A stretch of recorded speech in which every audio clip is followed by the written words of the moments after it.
ঈদের যে মার্কেট, এটা যদি আমরা লজিক্যালি দেখি, এটা তো আসলে লস প্রজেক্ট। কারণ আমি একটা সেম জিনিস যেটা আমি ১ মাস আগে যে দাম দিয়ে কিনতে পারতেছি, সেটা আমি ঈদের সময় ডবল দাম দিয়ে কিনতেছি।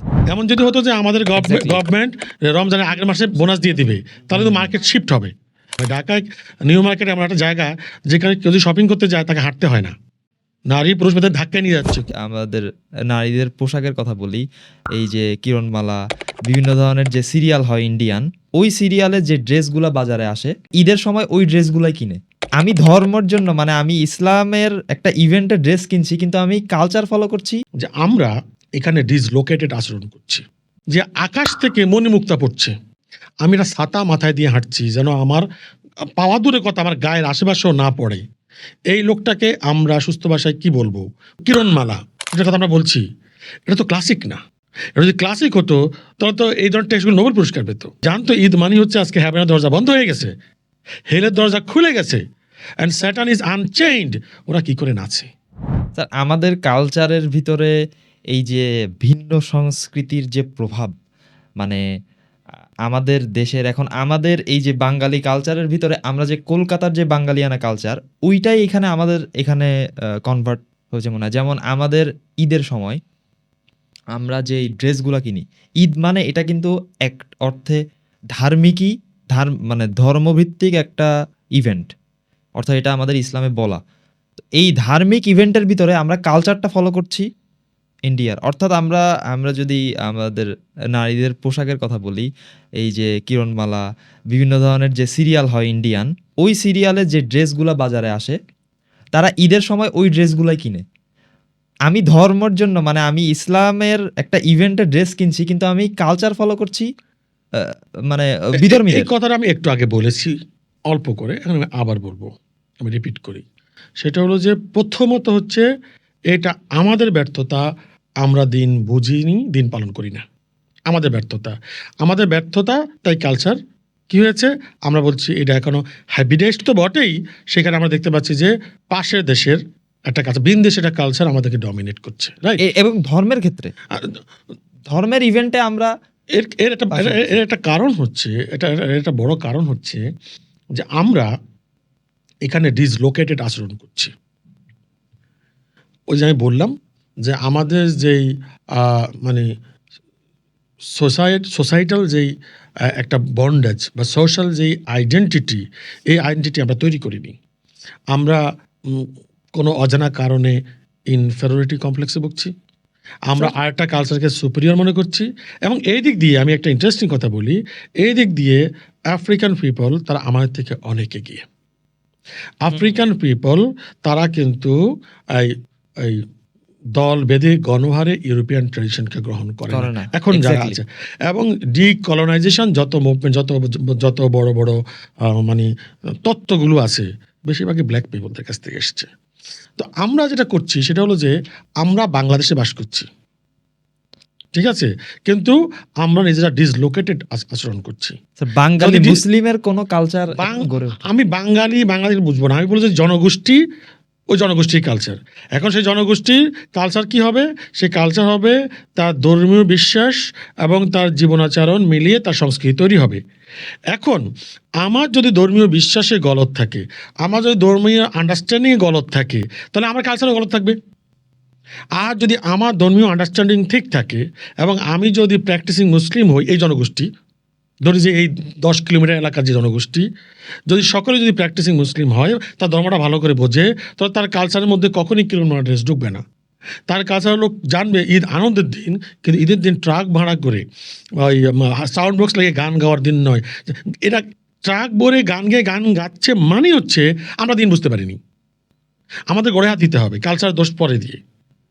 আর ভিনদেশী সংস্কৃতির যেটা বললাম যে প্রভাব না নিচ্ছি, আমাদের তো সংস্কৃতি গড়ে ওঠে নাই। না, একটা হলো যে প্রভাব, আচ্ছা, আরেকটা হচ্ছে যে আমি নিচ্ছি। আমি এটা এই কারণে বলবো যে সংস্কৃতির কথাগুলো আমরা বলছি, যে কিরণমালা যেটা কথা আমরা বলছি, এটা তো ক্লাসিক না। এটা যদি ক্লাসিক হতো তাহলে তো এই ধরনের টেক্সটগুলো নোবেল পুরস্কার পেত, ওয়ার্ল্ড ওয়াইড রিকগনিশন পেত। তার মানে কি? তাহলে ওই কালচার আমাকে ডমিনেট করছে না। সম্ভবত আমি রেডি হয়ে বসে আছি টু অ্যাকসেপ্ট ইট, বিকজ আমার তো কিছু গড়ে ওঠে নাই। এটা আমার আমার ইনফিরিয়রিটি গড়ে ওঠে নাই, এক্স্যাক্টলি আমাদের ওই ইনফিরিয়রিটি কমপ্লেক্স গড়ে আমরা ওঠে নাই, এটা বলা যাবে এক দৃষ্টিকোণ থেকে।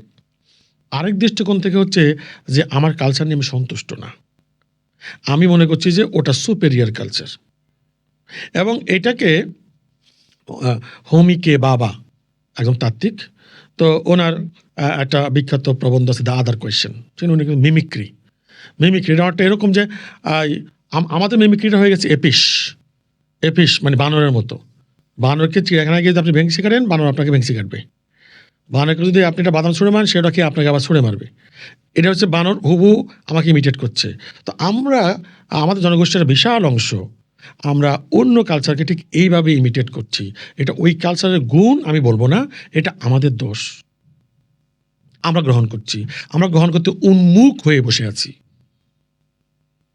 আমরা যদি নিজেরাই গ্রহণ করতে উন্মুখ হয়ে থাকি, আমি তো মনে করছি না ওই কালচার খুব সুপেরিয়র কালচার এবং খুব রিচ কালচার যেটাকে আমরা গ্রহণ করছি, আমি মনে করছি না। স্যার আমাদের বাংলাদেশে কোনো মানে বুদ্ধিমান লোক তো কিরকম সিরিয়াল দেখে বলে আমার মনে হয় না। তার মানে কি ওখানে বুদ্ধির খোরাক নেই? তার মানে কি ওটার মধ্যে সেই সাবস্টেন্স নেই? কিন্তু আমরা সেটা নিচ্ছি, তার মানে কি? তার মানে আমরা শ্যাডো, আমরা অন্য কালচারকে দোষ না দিয়ে আত্ম অনুসন্ধান জরুরি। স্যার আমরা আমাদের কালচার কিভাবে বিল্ড আপ করব? মানে এই যে তাদের যে প্রভাব, আমাদেরও তো একটা কালচারের প্রভাব থাকা দরকার। আসলে আমাদের ওই আইডেন্টিটিটা তো গড়ে ওঠে না। প্রথমত হলো যে আমাদের নিজেদের নিজস্ব কালচার নিয়ে সন্তুষ্ট হতে হবে এবং এই নিজের কালচার নিয়ে গর্বিত হতে হবে। আমি আমার শত বছর আমার আমার অবস্থানের কালচার নিয়ে আমি আমার happy। সংস্কৃতি বলতে হচ্ছে আমাদের পূর্বপুরুষ, আমার বাবা দাদা তাদের পূর্বপুরুষ যে এসছে। এখন হ্যাঁ, এটা তো ঠিক যে এখানে যেহেতু ইসলাম এসছে, তার আগে ইসলাম ছিল না, তাহলে এই কালচারের ধারাবাহিকতায় কিছু অন ইসলামিক এলিমেন্ট থাকতেই পারে। কিন্তু ওই যে আমি আগে বললাম, রিলিজিয়ান যদি সঠিকভাবে পালিত হয়, তাহলে রিলিজিয়ানই কালচারের সাথে ইন্টারাকশন করবে এবং ইন্টারাকশন করার মধ্যে সে কি করবে, কালচারকে মোরালিটি দিবে, যেটা আমি আফ্রিকান খ্রিস্টানদের ক্ষেত্রে বললাম, কালচারকে দিবে। এই ইন্টারাকশনটা আমাদের হচ্ছে না। এজন্য আমাদের যদি আমরা ইসলাম মেনে ইসলামের মতো কালচার যেটা হওয়া উচিত at least among the Muslim majority, সেক্ষেত্রে প্রথমত হচ্ছে আমাদের ইসলাম ভালোভাবে জেনে ওটাকে আমাদের আচরণ রিফ্লেক্ট করতে হবে। কারণ কালচার তো আমাদের জীবন আচরণ, আমাদের জীবন আচরণ যদি ইসলামিক হয়, তা আমাদের কালচারও ইসলামিক হবে। আর দ্বিতীয়ত যেটা বললাম, ওটা মনস্তাত্ত্বিক। আমাদের কালচার নিয়ে গর্বিত হতে হবে। আমাদের মনে করলে চলবে না যে শুধুমাত্র ওই কালচারটা কত ভালো, কত সুপেরিয়ার, এটা মনে করার দরকার নেই। আজ থেকে 100 বছর আগে আমার আমার দাদির জন্য কিরকম ড্রেস কিনেন নাই, আমার দাদি তো আনহ্যাপি ছিল না। এই কালচার আসলে ডোমিনেট যতটা না ওই কালচারের গুণ, তার চেয়ে বেশি আমাদের দোষ। আমরা ওটাকে নেওয়ার জন্য উন্মুখ হয়ে বসে থাকি। কবে ইন্ডিয়ান ড্রেস আসবে, এখন বাংলাদেশে অনেকে যারা শপিং করবে, তারা অপেক্ষায় আছে যে নতুন ড্রেস আসলে তারা শপিং করতে যাবে। এক্স্যাক্টলি, নতুন ড্রেস সেই ইন্ডিয়ান কালচারেরই ড্রেস। তাহলে রামাদান, এই যে রামাদান যেটা আল্লাহ সুবহানাহু ওয়া তাআলা বলল যে আমি আসমানের দরজা খুলে দিচ্ছেন, তিনি জাহান্নাম বন্ধ করে দিচ্ছেন, আর শয়তানের পায়ে শিকল পরিয়ে দিচ্ছেন। আর সেখানে আমরা শপিংয়ে গিয়ে তো আমরা বলছি শয়তান যদি শিকল বাঁধা, তো আমরাই এক একজন শয়তান হয়ে যাই। এবং ঈদ শপিংয়ে যদি আমরা চিত্র দেখি, ব্যাপারটা অনেকটা সেরকমই হয়ে দাঁড়াচ্ছে। তার মানে কি? তার মানে রমাদানকে আমরা ইনস্পিরিট ধারণ করতে পারিনি। এটা কি ভারতীয় কালচারের শক্তি, না আমার দিন বোঝার দুর্বলতা? অবশ্যই আমার দিন বোঝার দুর্বলতা। আমি কেন তাদের কালচারকে গালিগালাজ করব? আগে নিজেকে গালিগালাজ করি। সেটা তো অবশ্যই 100%।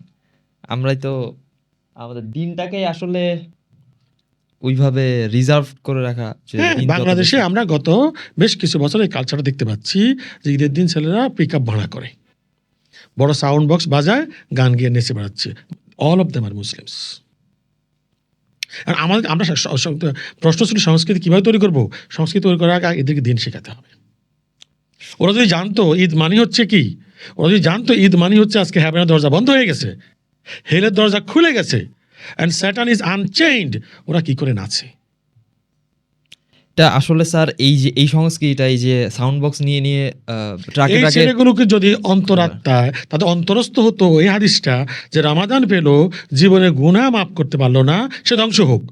সে যদি জানতো আজকে রমাদান চলে গেল, আমি কি ধ্বংস হলাম না মাপ পেলাম, এই টেনশন থাকলে সে তো পিক আপ নিয়ে বেরোতো না, নতুন এই সংস্কৃতি পপ সংস্কৃতি তৈরি হতো না। স্যার কাওয়ালি কি আমাদের সংস্কৃতি? যতক্ষণ সেটা ইসলামিক বিষয়বস্তু ইসলামিক। তো স্যার এই যে সাউন্ড বক্স নিয়ে সাউথ যারা সাউথে যায়, না, তারা তো এখানে হাই ভলিউমে মিউজিক বাজাচ্ছে, হিন্দি গান বাজাচ্ছে, ইসলামিক গান তো না বাজাচ্ছে না। এই যে যারা, বাজায়ও, না আমি বললাম ইন স্পিরিট, এটা ঠিক নয়। আমি বলি এই যে যারা সাউন্ড বক্স নিয়ে যাচ্ছে হুম। বিভিন্ন জায়গায়, এই কালচারটা মূলত আসছে যে সনাতন ধর্মাবলম্বী না পূজার সময় এরকম সাউন্ড বক্স নিয়ে নিয়ে ইন্ডিয়ায়, কলকাতায় সব জায়গায় ঘুরে বেড়ায়, তারা রং উৎসব খেলে, তারপরে বিভিন্ন কাজ করে, ওইটা থেকে আসছে। কিন্তু আমাদেরও এই যে কাওয়ালি যে সংস্কৃতি, যে শুধু দফের মাধ্যমে, ঢোল থাকবে না, এইটাও কিন্তু যদি বিল্ড আপ হইতো, এটা রিপ্লেস হতে পারতো, ওই সংস্কৃতিটা আমাদের থেকে আস্তে আস্তে নাই হয়ে না, যাওয়ার ফলে। আমি দুটাকে দুইভাবে বলি। কাওয়ালি আমাদের সংস্কৃতি কিনা, এটা একটা কোয়েশ্চেন। ওকে, আর এই ঈদের দিনে এই যে আনন্দ ফুর্তি করা, যেটা নতুন কালচার তৈরি হয়েছে, এটা 50-20-30 বছর আগেও ছিল না। এই যে ঈদের দিনে, এটা ভিন্ন বিষয় আমি মনে করি। আমি এটার ক্ষেত্রে আমি যে ব্যাখ্যাটা দিলাম, ঠিক আছে, আমরা যদি রমাদানের গুরুত্ব উপলব্ধি করতাম, তাহলে যেদিন রমাদান শেষ, সেদিন হচ্ছে আমাদের দুঃখের দিন। আমাদের Exactly. আমাদের ইন স্পিরিট আমরা আমরা যে রোজাদার, সে ঈদের নামাজ পড়বে, আল্লাহর কাছে আমরা মাগফিরাত কামনা করছি, কিন্তু তার মুডটা থাকবে সোমবার। কেন? যে ওই মাসটা চলে গেছে, ওই বিশেষ মাসটা চলে গেছে, ঠিক আছে। তাহলে মানে তাকে যদি কেউ এসে পিটাতো, তারপর সে ওই পিক আপে উঠে নাচতে যেত না। আর কাওয়ালির যে ব্যাপারটা, সেটা হলো যে কাওয়ালি বা মিউজিক নিয়ে তো একটা শরিয়াটিক ডিবেট রয়েছে। তবে ভারতবর্ষে কাওয়ালি, জারি সারি, মুর্শিদি এগুলো গাওয়া হতো, এটা পুঁথিপাঠ যদি করা হতো, বাদ্যযন্ত্র ছাড়া হয় তাহলে এবং দপ বাজিও করছে। হ্যাঁ, কিন্তু আসলে যারা নাচানাচি করছে, ওরা দপের গানের নাচানাচি করছে না। এটা পুরোপুরি আমরা আসলে জেনেটিক্যালি মুসলিম যারা, তারা এগুলি করছে, এবং এরাই কিন্তু বিদেশি সংস্কৃতি আমদানি করে। যারা প্র্যাকটিসিং মুসলিম, তারা যারা খুবই মানে ইসলাম বোঝে এবং দিনকে অন্তত বুঝ দিয়ে পালন করার চেষ্টা করে, আমার মনে হয় না তারা ওই কিরণমালা ড্রেস কিনতে মার্কেটে যায়। স্যার রসুল সাল্লাল্লাহু সাল্লামের যুগে এই যে ঈদের সংস্কৃতিটা আসলে কিরকম ছিল, বা আমাদের যদি ইসলামে বলি, ইসলামে গ্যাদারিং হয়ে কোনো মিছিল বা কোনো এই ধরনের কিছু, মানে এইটা হিউম্যান নেচারের ভিতরে ইনহেরিটেন্স থাকে যে সে কোনো একটা সময় মানে উচ্ছ্বাস করতে চায়, আনন্দ উৎফুল্ল করতে হতে চায়, করবে। হ্যাঁ করবে। এখন এইটা যে কিভাবে ইসলামের ভিতরে ইনক্লুড করে, বা ইসলামে এরকম কোনো জিনিস ছিল কিনা। না না, আমরা যে উচ্ছ্বাস করবে বলছি আমরা, হ্যাঁ, এটা কোন কন্ডিশনে না, আমরা এই যে করতে পারি? উচ্ছ্বাস করব, কোন সেন্সে বলছি কথাটা? উচ্ছ্বাসের একাধিক মানে থাকতে পারে। একটা হচ্ছে উচ্ছ্বাসের ইউরোপিয়ান মানে। উচ্ছ্বাস মানে হচ্ছে নাচানাচি গান, আনন্দ প্রকাশ করা। আর উচ্ছ্বাসের ইসলামিক মানে হচ্ছে সিজদায় পড়ে যাওয়া। আমি তো ভুল শব্দ দিয়ে ডিফাইন করতে পারবো না, ঠিক আছে। এই যে প্লেজার আমি আনন্দ করব, এই আনন্দ শব্দটা আমি কোত্থেকে নিয়েছি? আমি ওই অর্থ দিচ্ছি যে নাচা নাচি, গান ফালাপালি, এটাকে আনন্দ মনে করছি। ইসলামকে এটাকে আনন্দ মনে করে কিনা, আমাদের আগে তো মিনিংগুলো ডিফাইন করতে হবে। আমরা যদি ইসলামকে মানে ওয়েস্টার্ন শব্দগুচ্ছ দিয়ে বুঝতে চাই, প্রবলেম আছে। ইসলামের সবচেয়ে আনন্দময় মুহূর্ত, এই লোকগুলোকে বের করে দিয়েছে ঘর থেকে, এই লোকগুলো সম্পদ সব লুট করে নিয়ে নিয়েছে, সেই লোকগুলো এখন মক্কায় প্রবেশ করছে। আল্লাহ সুবহানাহু ওয়া তাআলা ওদিন চেয়ে বড় আনন্দ মিছিলের সুযোগ তো আর ছিল না, উপলক্ষ তৈরি হয় না। মক্কা বিজয়ের দিনের কথা বলছি, আল্লাহ সুবহানাহু ওয়া তাআলা বলছে ফাসাব্বি বিহামদি রাব্বিকা ওয়াস্তাগফির। সুতরাং আমাদের আগে বুঝতে হবে যে আমাদের মন চায় না, আমরা দিন বুঝলে আমি বুঝবো এটা, যে ঈদের দিনও আমি কি আমার মন খারাপ, আমি ভাববো আমি কোন দলে। এরা যে আসবে, যখন সে যদি মনে করে যে আমি রমজানগুলো আমার সাধ্যমতো পালন করেছি, আল্লাহ আপনিও কবুল করেন, সেটা আনন্দ অনুভব করবে, ওটাই উচ্ছ্বাস।